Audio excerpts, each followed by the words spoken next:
How to fix MW2 dev error 6036. 1. Update your Call of Duty. 2.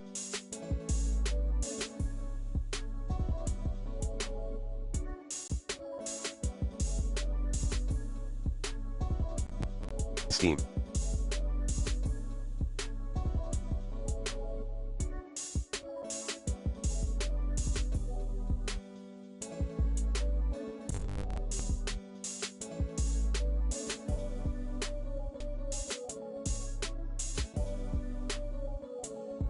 Like this. 3. Change the Call of Duty Modern Warfare 2 interface language to English. 4.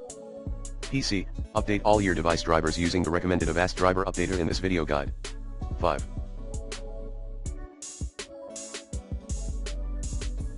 Disable Cache Spot Shadow and Cache Sun Shadow in Warzone graphics settings.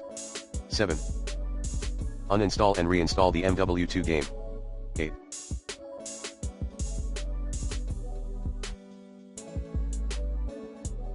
Contact Infinity Ward or Activision support team.